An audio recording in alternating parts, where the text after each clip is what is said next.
तव्हां ॾिसी रहिया आहियो कंप्यूटर नॉलेज इन सिंधी। मां आहियां तव्हांजो होस्ट अताउल लाल।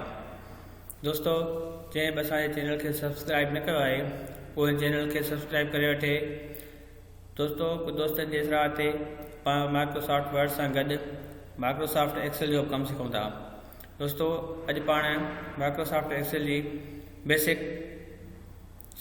लेआउट वग़ैरह जे बारे में सम्झंदासीं। दोस्तो, जॾहिं पाण एक्सेल खोलंदा आहियूं त एक्सेल असांखे हिन शेप नज़र ईंदी आहे। पर हिनखे पेज जे शेप में आणण लाइ असां हिन शेप ते क्लिक कंदासीं लेआउट ते। हाणे ॾिसो दोस्तो, हीअ असांखे पेज जे शेप में नज़र अची रही आहे। पर जेकॾहिं असां चाहियूं जेको कुझु सिर्फ़ु असां लिखूं था सिर्फ़ु उहे ई लिखियल अखर नज़र अचनि, उन लाइ असां हिन लेआउट ते क्लिक कंदासीं। हाणे सो जेको सिर्फ़ु अखर लिखिया सिर्फ़ु उहे नज़र अची रहिया आहिनि। दोस्तो, पर जेकॾहिं हिनखे असां प्रिंट कयूं त प्रिंट में हीअ जेके लकीरूं आहिनि हीअ लकीरूं नज़र न ईंदियूं।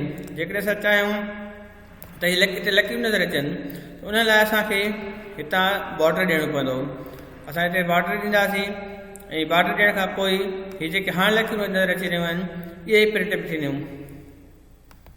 दोस्तो, तव्हां अॼु माइक्रोसॉफ्ट एक्सेल जी बेसिक के नॉलेज सिखी ऐं उमेद थी कजे तव्हांखे असांजो वीडियो पसंदि आयो हूंदो ऐं असांजो वीडियो ॾिसंदा रहो ऐं सब्सक्राइब कयो असांजो चैनल।